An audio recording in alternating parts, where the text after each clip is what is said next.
manufacturer that's never actually built anything before, comes a sick ride with a sick theme that will make you sick.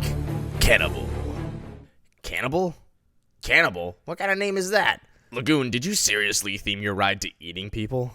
What the heck? This is one of the least violent states in the country. People don't want to think about that. Humans probably taste gross anyway. People are friends, not food. So why eat humans when you could be eating my new and improved Tempesto Tempasta sauce? You know, for once in my life, I think I actually agree with the Tempesto lady. Like, seriously, I want to know right now who the heck is responsible for the brilliant idea of naming a ride after someone who eats his own species. Johnson, it's nice to meet you. I'm Lagoon's general manager. I'm Ted, I'm the designer. Nice to meet you guys. Thanks for meeting us on such short notice. Yeah, no problem. Would have been nice to get a bite to eat first, but you gotta do what you gotta do. If you would like, we are happy to treat you later. Well, in that case, let's make it quick. If I go another minute without eating, I just might end up eating one of you.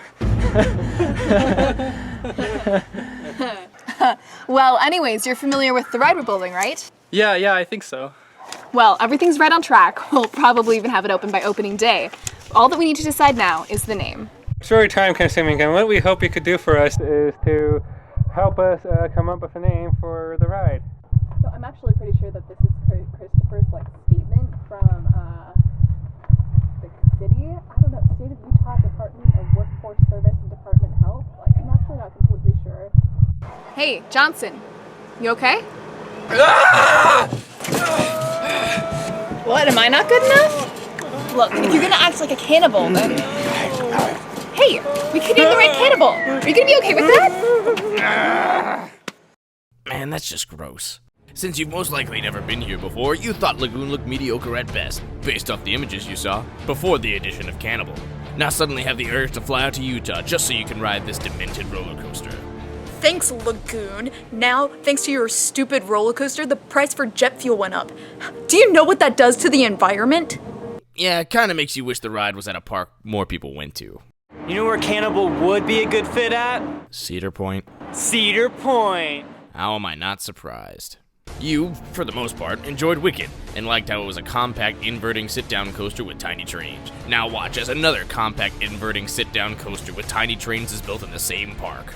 Which, I mean, as awesome as Cannibal is, there's probably another 40 models they could have built instead that would have made more sense. All this did was make everyone compare it to Wicked, since Cannibal's clearly better. I mean, have you ever heard anyone say they like Wicked better? What do you think of Wicked?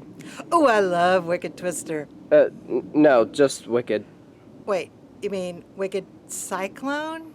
No, the Wicked at Lagoon. Where? The park that has Cannibal. Oh, right, I forgot about that one. So, what did you think of Wicked? Oh, Cannibal's better. See, that's what I'm talking about. Cannibal literally does everything Wicked does, but better. I mean, let's see here. Small vehicles, vertical ascent, compact layout, steep drop, goes upside down. Yep, they're the same.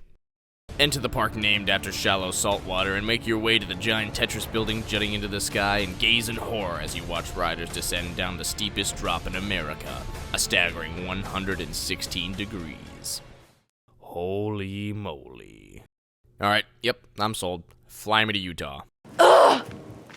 After carefully analyzing the structure to make sure it looks safe and won't fall apart, decide to take a ride and hop in the line that is so long it literally won't even fit in the queue. It's like spilling out onto the midway. But at least there's a single rider line. See, I love how Cannibal has a single rider line because people like me have no friends. But would it kill him to let people know that there are two rider lines? Yeah, what the heck, Lagoon? Did you just pull a Six Flags or something? But as if the constant breakdowns weren't bad enough, now we gotta wait an additional 20 minutes because it keeps breaking down. If I had $1 for every time Cannibal freaking broke down, I'd have enough to buy 2 Cannibals. Wait, you're talking about the ride Cannibal, right? Because I'm pretty sure actual Cannibals don't like being bought and sold. Climb into the third row since Lagoon doesn't let you pick your own seats, and reach for the over-the-shoulder restraint only to notice a lap bar. Start rising up the inside of the giant Jenga tower and slowly roll forward and come to a stop where you'll get a great view of the mountains for all of about 3 seconds. Oh yeah, and then there's a 116-degree drop in front of you as well. Yeah, it's about this point in the ride where you begin to question your life choices. Dang, that looks crazy. Someone flied me to Utah already. That's it. I'm out. You all suck. Curl under yourself and poop your pants 208-foot tall drop, which alone makes the 2-hour line worth it. Drastically pull out of the drop and go straight into the coolest Immelman ever, which suddenly makes every other Immelman seem pathetic. Yep, looking at you, B&M. Shoulda gotten a B&M. Okay, look, as much as this park needs a B&M, this ride is freaking nuts. I'd take this any day over an invert, wing, dive, hyper, gig, never mind. Twist straight into a dive loop followed by an airtime hill, I think, and curve into the third inversion. It's not an inversion. The angle that it banks at isn't steep enough, therefore it doesn't invert. Okay, I'm just gonna throw this out there, but who cares? My only problem with this coaster is that it's only got 4 inversions instead of 5. And if that turn was just a little bit steeper, we'd have 5 inversions. Jeez, can you say first world problems? Bank into the mid-course brake run and turn into the ride's epic finale. Cause helixes don't count. The Lagoon roll. 2 back-to-back inversions, which remains the only one of its kind in the world. Hence why the park named it the Lagoon roll. Which, I mean, I guess when you invent an element, you can do things like that. And now that you know the best part of the ride is over, instead of ending the ride out with a bang, curve into the most out-of-place helix of any coaster anywhere. And yes, that includes Gatekeeper.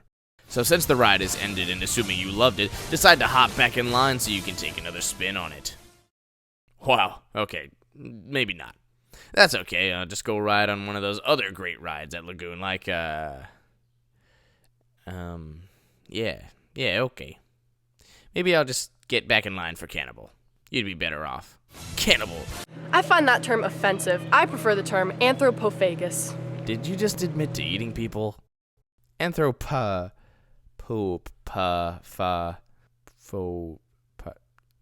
Screw it. Watch a point of view of it now on your screen at home. Because unless you live in Utah or Idaho, you probably won't ever make it here.